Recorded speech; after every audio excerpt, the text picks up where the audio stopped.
Hello, everyone. Welcome back to Marx's Clover, the podcast where we try to take a critical look at anime. And today we're talking about One Room Hiyatari Futsu Tenshi Tsuki, also known as Studio apartment, good lighting, angel included. Which, first of all, I do want to point out, good lighting is not appreciated enough in apartment hunting. It's not. As a person that lives in a bad lighting situation, for the fact that my bedroom is facing the sun, I have to have like blackout curtains, or else there's just always light. So I've gotten used to it. And then when the sun sets every day, that is the only light. That is the only light I get. And then at night there is no natural light. I needed to literally buy a lamp so I could actually have light in my apartment at night.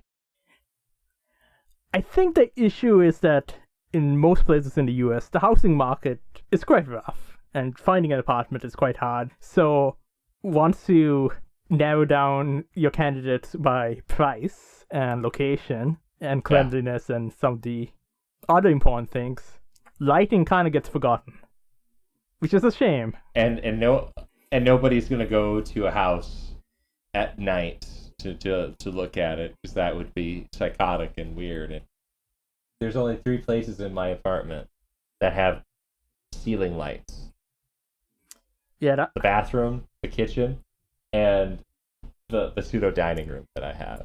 Do you have an angel in any of those rooms to make up for it?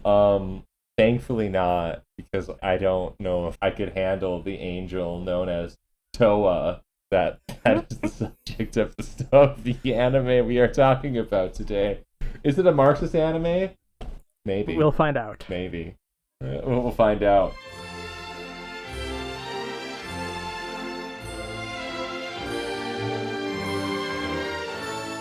So, the reason we chose this one, it's kind of amazing. There's so many strange things about this show. It has magical creatures. It has characters that act like they are going to work a 9-to-5 job, but somehow they're still high schoolers. There is a girl that's an angel, but that's not weird.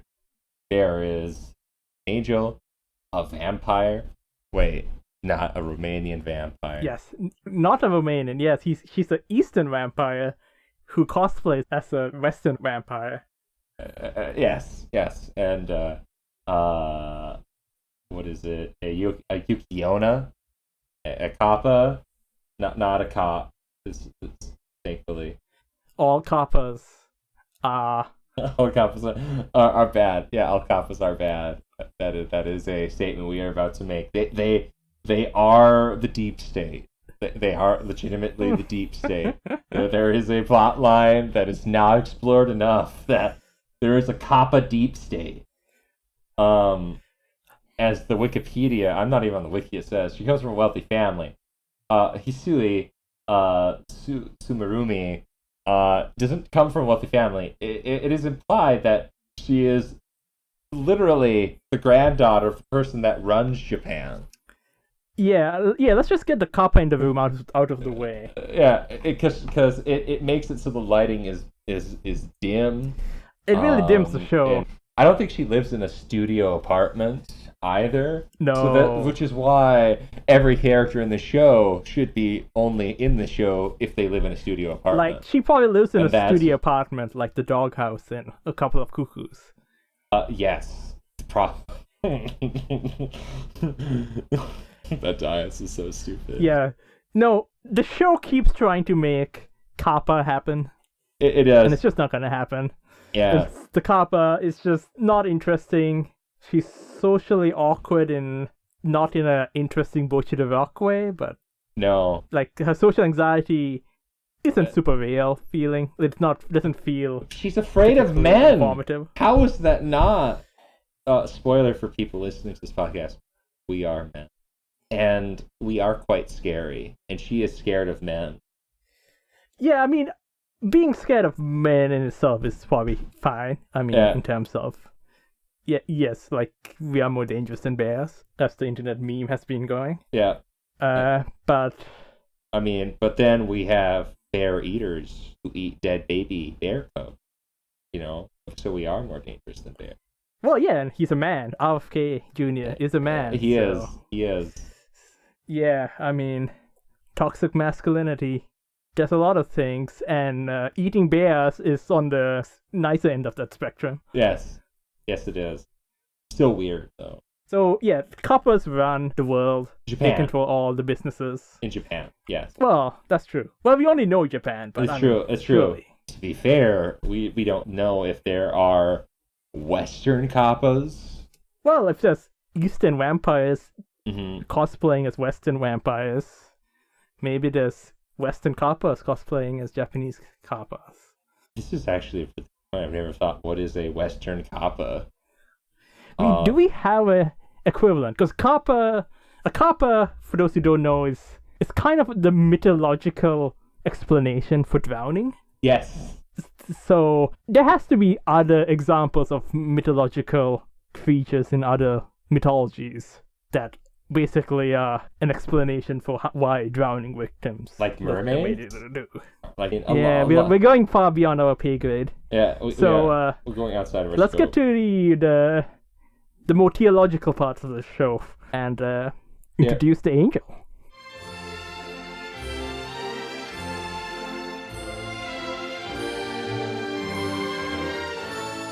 Is the angel the best character? Is there a heaven? Is there a god? This show is not an atheist show. It's not, and the angel is definitely a religious nut. But to be fair, she has met gods. I mean, at that point, she'd be a fool not to. She is on a mission from God. Because God wants the angel to go down to Earth and learn how to make humans happy. Yes. She has her good kid, Mad City guide. And her solution for human happiness is the cult of domesticity. Mm-hmm. Living with a first-year high school student who is currently living alone in a studio apartment. And although he is given an allowance by his parents, he also works a part-time job at a restaurant. He works a part-time job at a restaurant, not because he needs the money, because he's getting enough allowance to pay for all his needs. It's just more that it's an experience he wants to have. Which I think, under capitalism, is an actual neat idea. I do love the service industry. Yeah, much as me as an adult can look at it and be like, well, that's silly. Why are you working in high school? Yeah. But, I guess you can understand why an individual would just be like, hey, I want to join adult society. Yeah. And this is my way to do it. And then you get an angel wife. Yes, who lands on his balcony and just falls asleep on his balcony. Yeah. He kind of has to decide what to do with her. Yeah, also, for all those people being like, that's kind of mean. No, that is legitimately what he has to do. Should he let her live with him or not? And at first he thinks not, because she does seem a bit crazy, because she calls herself an angel. She does. Well, she nearly... the show nearly took a really dark turn after he dumped her on the streets. Yeah. Fortunately, our main character was there to rescue her, and he saw the wings, and only angels have wings. It's true. I do think her wings are really well animated. Her wings are always casually dropping feathers. Yes. They are pretty good wings. I mean, that is an angel thing. I mean, I do think people believe that, like, white feathers are angel feathers. The angel is coming to Earth entirely unprepared, because all her knowledge of Earth comes from one book, which really seems like the only book she's ever read. She knows is Good Kid's Guide to Life on Earth. And it's Good Angel Mad City. It is very much directed at angels. It has rules like hide your wings when you're around humans. Yeah. And yeah, she swears by the Good Kid's Guide to Life on Earth. So here's my first question with that. Yeah. She is clearly, in her design and her cosmology, from the Abrahamic tradition. She is. I'm interested to see where you're gonna go with this. Keep going. I feel like the Abrahamic tradition has a lot of books, and I don't know if she's read any of them. I don't think so either. I also wonder how much of this is fueled. I am an American. How much is fueled by American angel propaganda? But that's also just being very naive about angels and how weird angel stuff is. Yeah, I mean, we do want to attribute all references to us and our culture, Yeah. but it probably is true in this case. Yeah, I do like that there is this one scene or like one piece of art of in Dragon Ball Z that Goku also has angel wings, and that it is never and he never has angel wings, and I adore the afterlife in Dragon Ball Z. It is exceedingly funny and the most bizarre afterlife. I like that there are middle managers that handle the afterlife. It's probably up there with the Good Place as one of my favorite afterlives because of how weird you got. But it's weird. Like in this one, it does really feel like you are straight in what someone would believe Christianity is.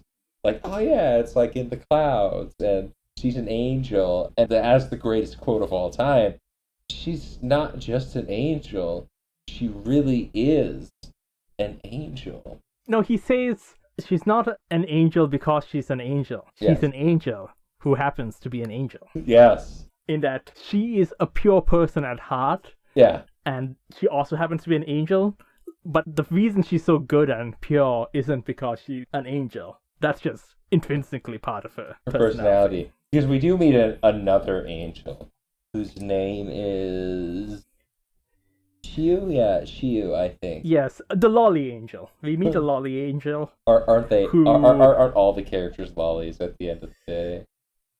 I mean, that's a conversation for another day. Maybe. That's a whole conversation about the lollification of all character designs. Yes, yeah. In anime over time.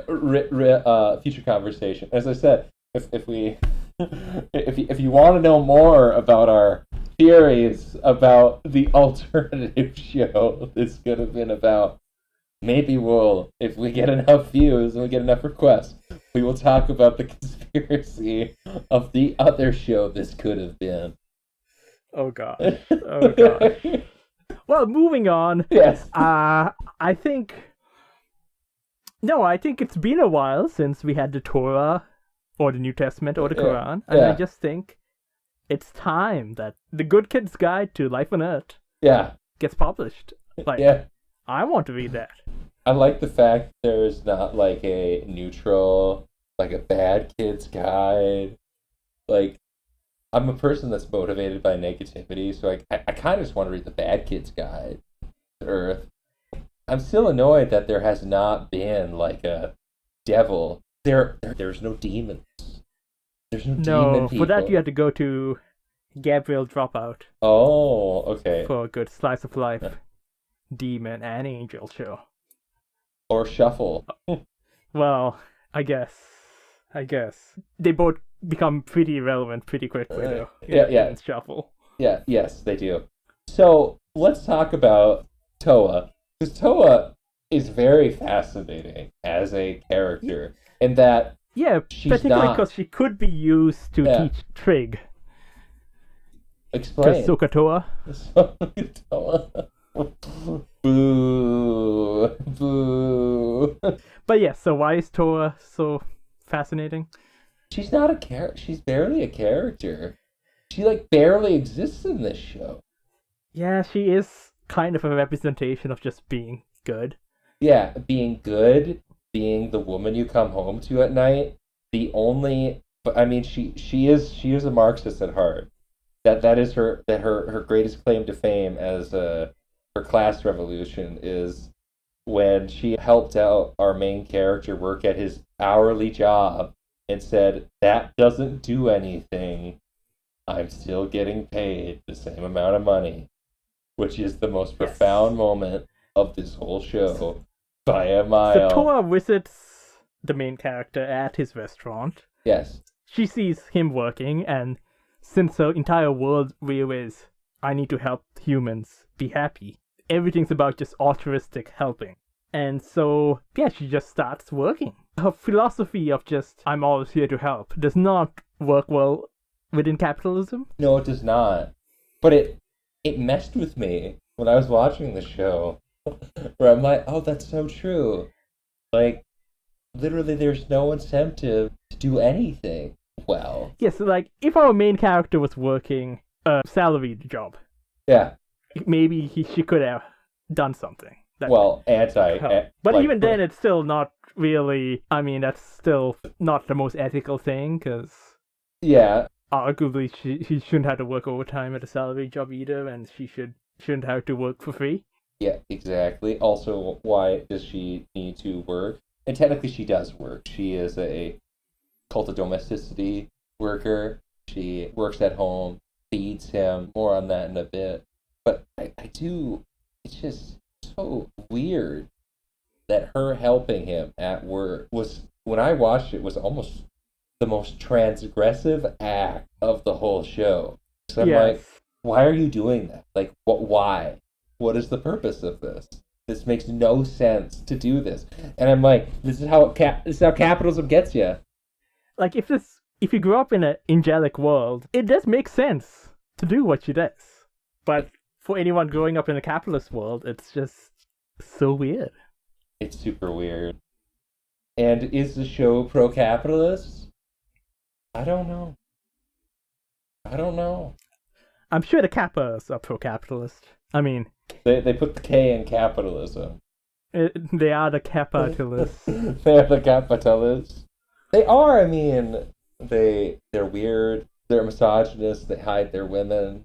They make the granddaughter, just be like her own compound with only girls, and the main character sneaks in. And okay, I hate talking about the Kappa character. She is so uninteresting. I mean, the Kappa maids do like sumo wrestling. They do like sumo wrestling, and they do make the main character sumo wrestle, but that is a complete distraction from this show. Yeah, that's neither here nor there. Yeah. It's just the Kappas are so funny. Because the idea of this under-government is so funny as a concept. But also annoying. It's annoying because it doesn't lead to happiness. So, what maybe is annoying about the angel helping him at work? Yeah. Is she's doing extra work there that, yes, should be compensated. Yeah. But as you pointed out, she does so much domestic work. She does. And that just doesn't come across as striking, and he doesn't make a big deal about it because, well, it's domestic work. She's a domestic girl. We're just used to that being not monetized. No, she does the second shift. And really, it's her only purpose as a character. And there's something so haunting about her purpose in the plot, of that only thing she exists for is a face to come home to, and that she is just there for his fulfillment. Her fulfillment is being a helper. I mean, there's a long time in the story where, basically because she can't safely leave her house, because she doesn't really know her way around one society. Yeah. She's kind of just stuck in the house. Yeah. And the show also does this really strange thing where they don't make her part of school. And there is parts of the show that take place in school. And I think our summing up of the angel, and we might talk more into this, I think you want to talk about some other things that are like this, like this idea. Yes, because this idea of the domestic helper, cult of domesticity. Yeah, domestic helper that's unpaid. That's basically what it is. I call this genre, and it is a whole genre of anime, the Fox Girl genre, because there was an anime, I don't remember the name of it, and I don't want to know it, that was about a fox god coming to Earth and helping out this guy who's like super stressed out. Yeah. And that's kind of her mission, was to de-stress this guy who has all these negative emotions inside of him. Yeah. And the way she does it is, by being a housewife. Just cooking his meals, getting everything ready, because he works at your stereotypical Japanese black company. Mm-hmm.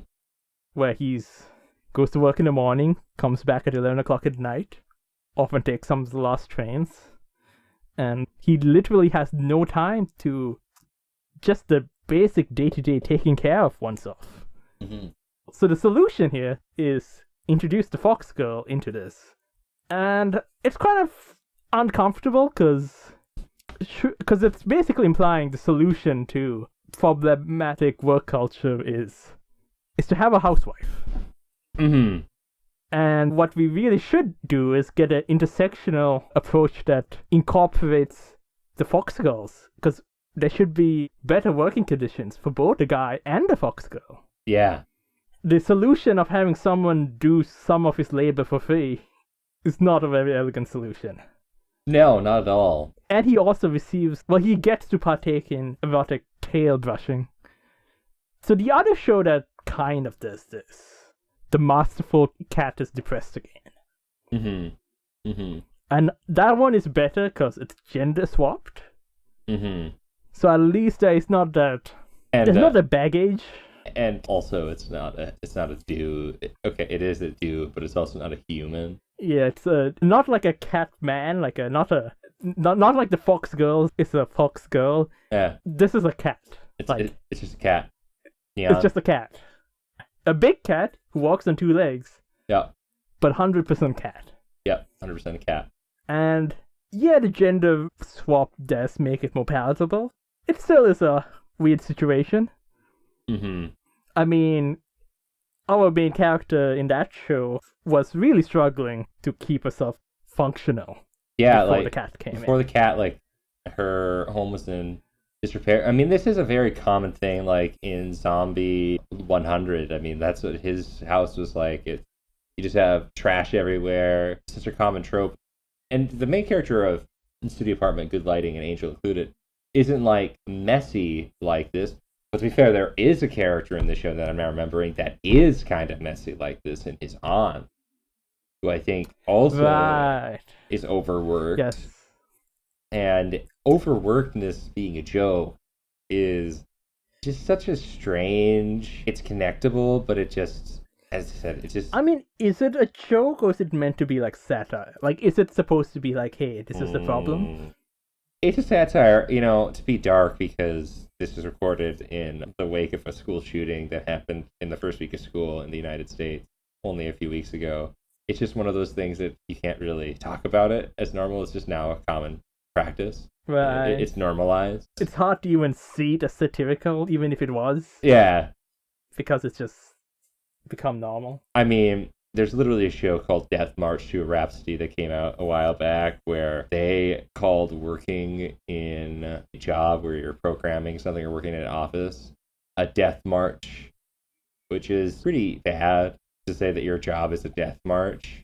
I mean, technically, I guess it is a death march at the end of the day, but that's true.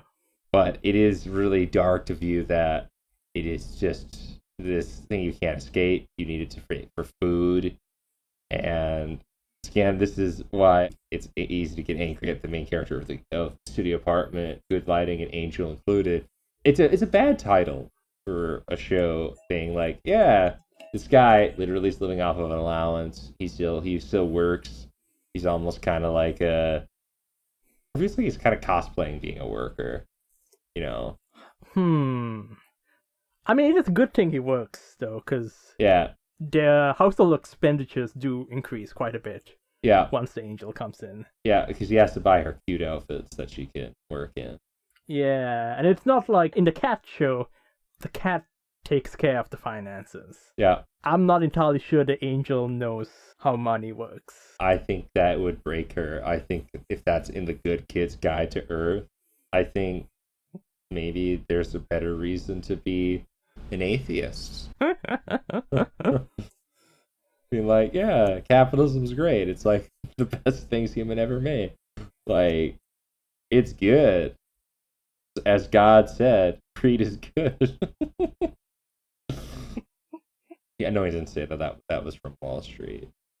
Sorry if we offended people. Okay, if you've gotten this far, we have made fun of quite a bit already. But that show, it's hard to escape like the financial security aspect, because that is going to be a common thing that will be brought up in this show. Is financial security is such a tenuous thing, and something that it's weird when anxiety is given in financial security. Even though the show is not about financial security, the show makes you think about financial security at weird times. Yes. And the fact that this angel exists, also her hair looks like a penis. I will say that we've gone this long. We have to say that. It is the inescapable fact that it's the elephant in the room. Or the angel in the apartment. I literally had the Wikipedia page open for this, and I just realized, oh god, if we don't say that, I feel like we'll be phonies. It's just the facts. Yeah.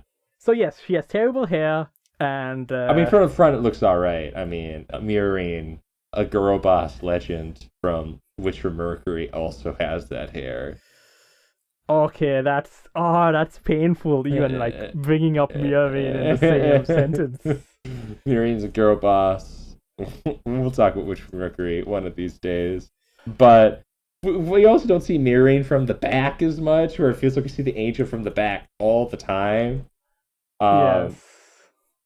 Well, because she kind of is the decoration. She's not really She is. I mean, the title of the show, Studio Apartment, Good Lighting, and Angel Included.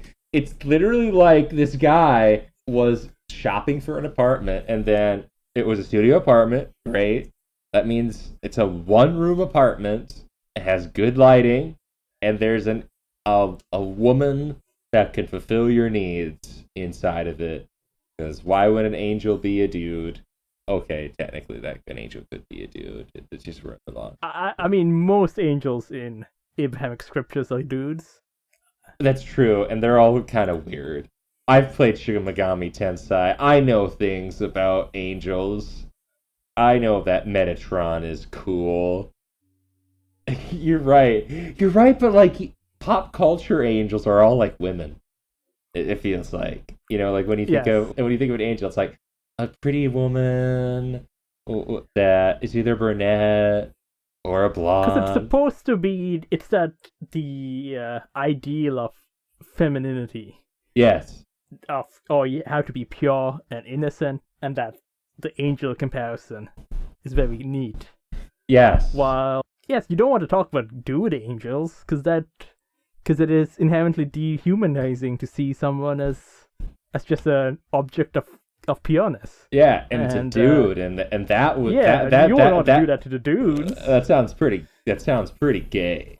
If it's a pure guy like that has angels, it's like, do they even lift weights? So if you in your design of like, okay, I want to make a guy that has angel wings, and because like I remember as a child, one of the first times I think I saw a dude with like angel wings was, I think it's called Angel in X-Men. It's called Angel. I'm like, that's pretty. I was like, that's pretty cool. Like, I'm like, angel wings are kind of cool. And I'm like, am I like an insane person for thinking that angel wings were cool? There must be some interesting literature out there on how the standard image of an angel changed due to changes in the idea of masculinity and femininity. Yeah, exactly. That actually sounds like a really fun research. It was fun, like, little dive. But why did angels become hot, pure, and guardians? Angels in Abrahamic scripture are kind of... I'm not saying they're dicks, but they are. They're not, like, super... It's like how nice and cozy. I like how in Book of Mormon it's like your village is shit. For music theater people, that's a you know what I'm talking about. That's the angel who just goes down to Mary and just is like, "Yo, you're pregnant. You're pregnant." I completely forgot what that angel is, and I grew up Christian. Again, because why would you remember the actual male angels? But there's like, it's just not how we think about angels. No, even though I do think angels do sometimes have, like, angels are the closest we get in U.S. culture to Bishonen, like angel dudes, because like I think like there is a show called Angel that I think was like Buffy the Vampire Slayer, like, and if you are an angel, and I think like even Supernatural, one of the characters like Supernatural has interesting angels. I'm not a Supernatural fan. I've only seen my mom watch it, but like angels are kind of weird in that show. They kind of at times lean to like the Shin Megami Tensei where they're just dicks. And most of the times, angels are just dicks. Yeah, I think about it. I mean, I do like in The Good Place, the angels were just like libs that were like, like we'll eventually get it done. Like when they, it's like, yeah, it's great here, but it's like, yeah, like, oh, you're right. How good do you have to get into The Good Place? I mean, angels are kind of perfect for liberal inertia. Yeah. Because they do like the status quo. They do. They do. The angels like it. And Good Angel, Mad City. It's called Good Kid's Guide to the Good City, really. I don't think she works. Oh my god. That book must love capitalism. Because, oh my god, it is so strange, the implication that there's literally an angel that's coming down and wants to, as the Wikipedia article says, who is signed by God to learn from humanity. When it's like, God, like, do you not watch us all the time? Like, what more can you learn from us? I think That's true. I've read history books. You can learn a lot from watching a quick little TikTok about history. Well, clearly the only book available up there is the Good Kid's Guide to Life on Earth. True. No, I mean, and she's not really providing God with any good information either. The one way this angel is accurate to scriptures is, we did say the angels are dicks. Yeah. And, I mean, her hair literally is one. Hair is literally one. And as you say, with Shiu, who was a young angel who visited Earth to see Toa, she is very protective of Toa and was against her going to Earth, so she visited her with the intent to bring her home. And you're like, okay, why did you read the Wikipedia article? It said the last sentence in her character description is that she likes smell. Wow. I know, and then as when we talked about this many months ago, said she was blown up. Like they literally just blew her up. She has like a tracking beacon that beeps and then she poof. Allegedly goes back to heaven. But I don't know, it kinda looked like she just got blasted into pieces. I think she just went back to heaven. I don't think she got blown up. But it is a more bizarre show to think, yes, she went. This is a show where imagining the worst possible interpretation really pays off. Yeah, it's great. It's such a silly show, and we've basically only talked about, I think, like 15% of what this show is about.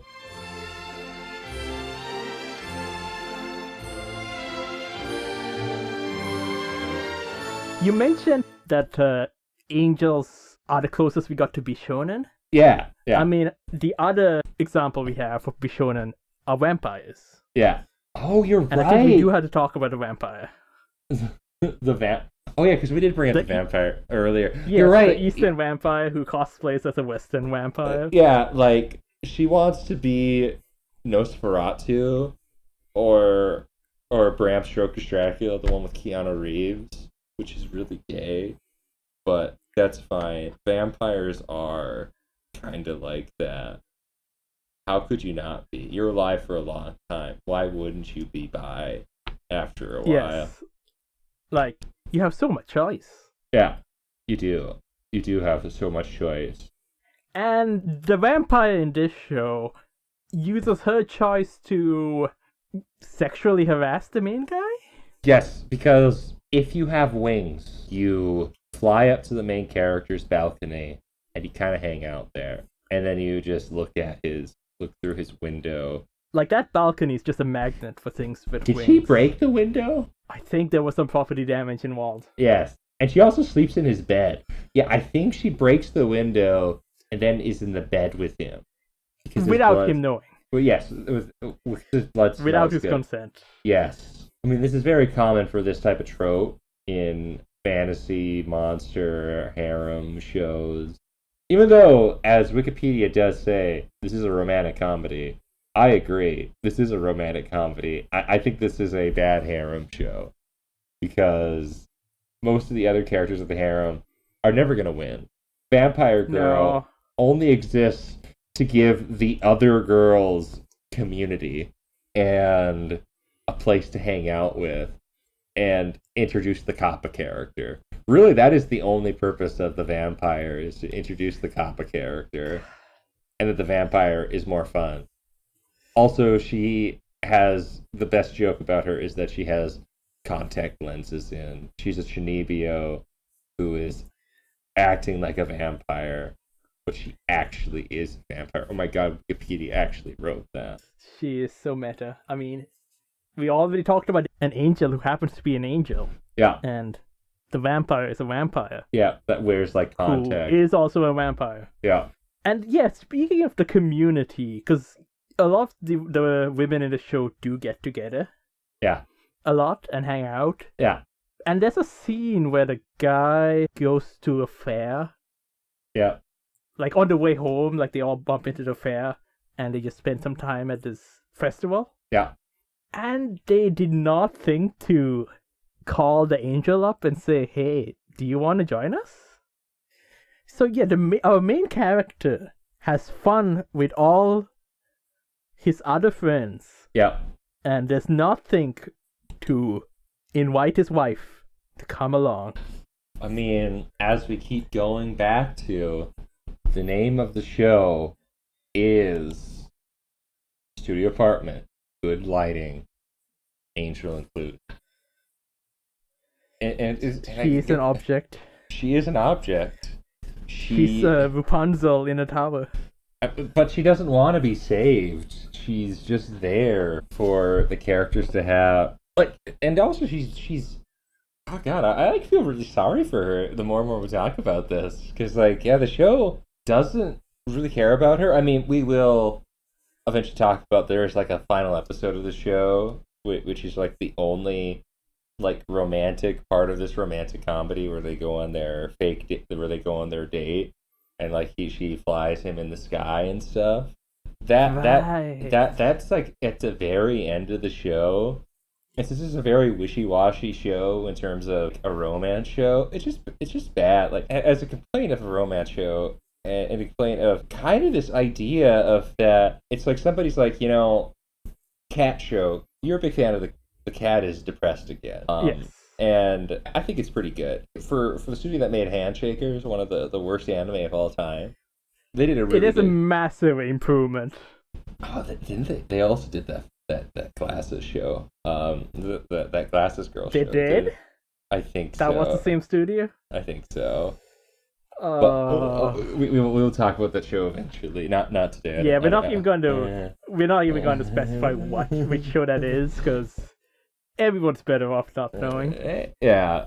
And then the Fox Girl show, like, they're not necessarily like, oh my god, because isn't it towards the very, it's like in those last few episodes they finally start sexualizing the angel. Like, there's a moment where they're taking a bath and he notices her like chest and stuff, and that was really weird. And I mean, that's pretty normal for anime. It's just weird that like you have other shows that exist that, but that makes it worse.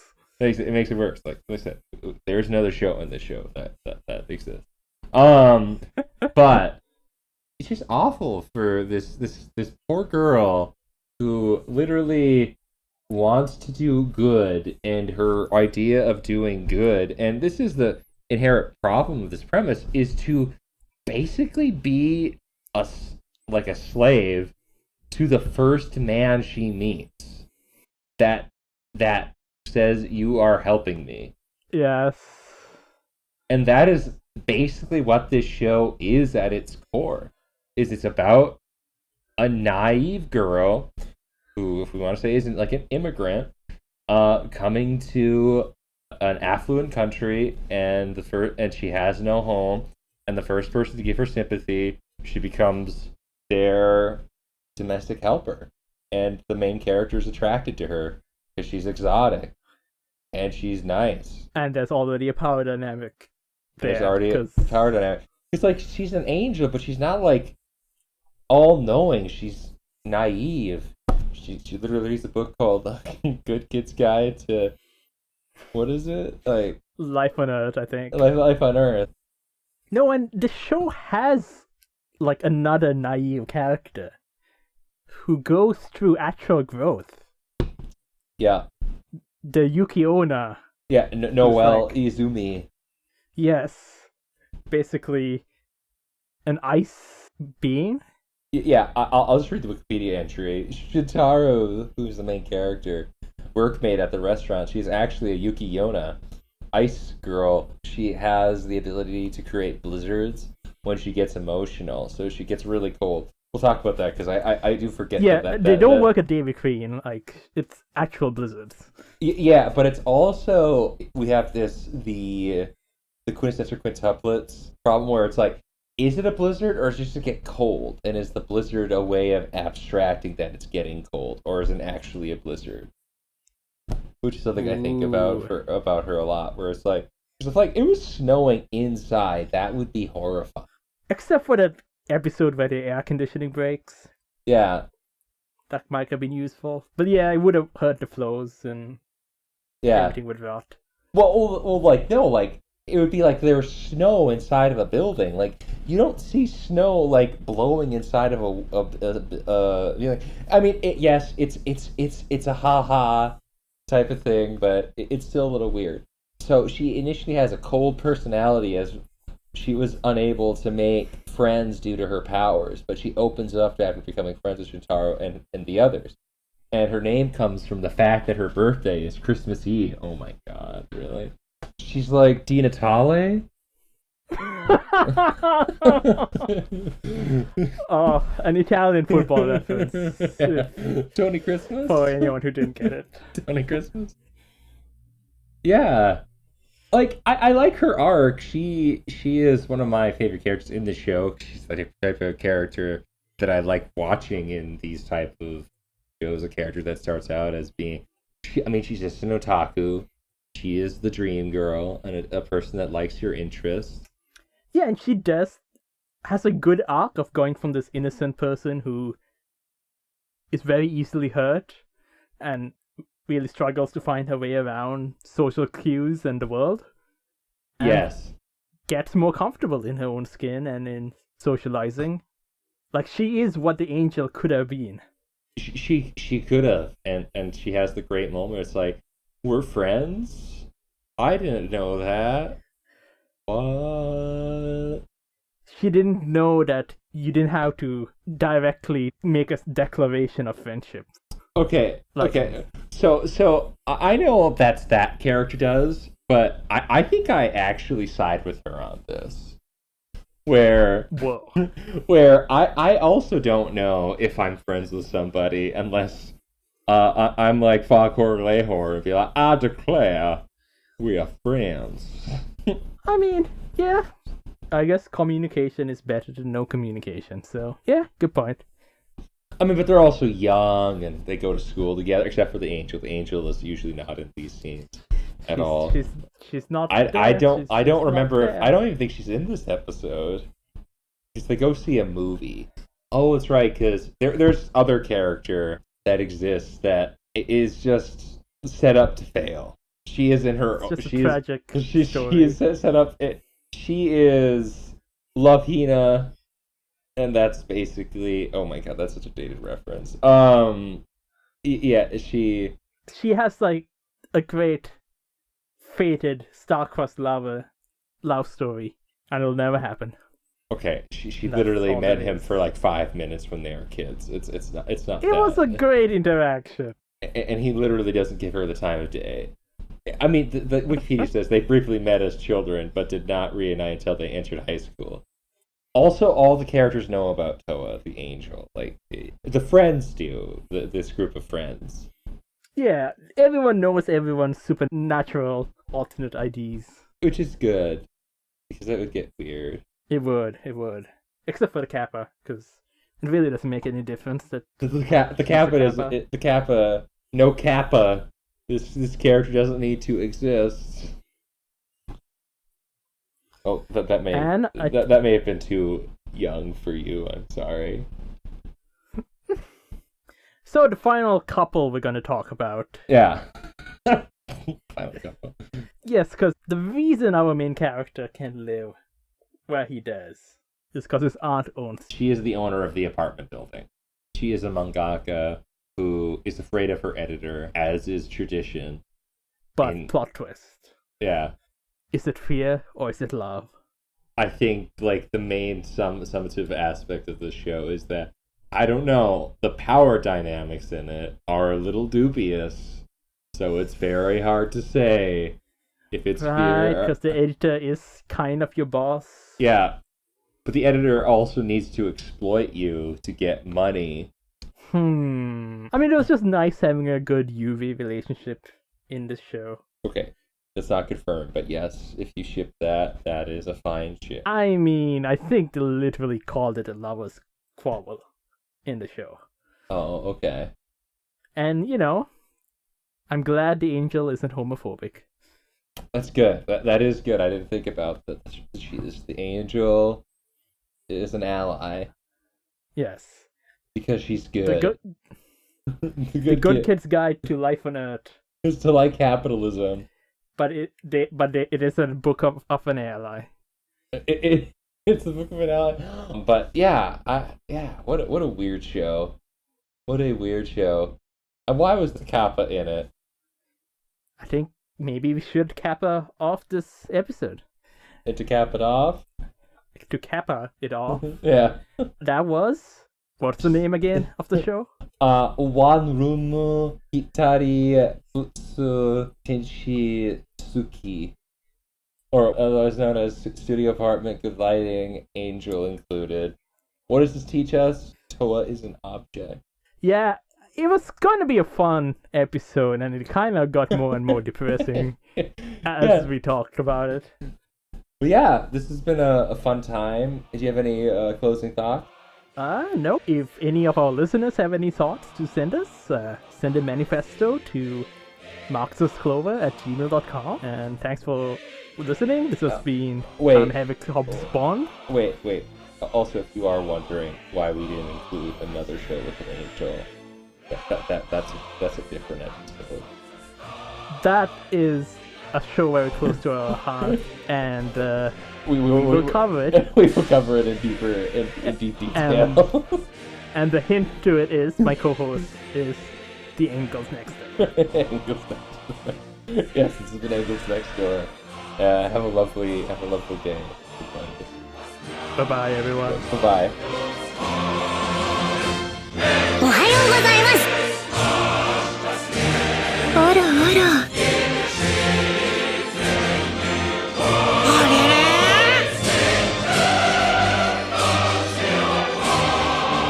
あらあら。おい、工藤。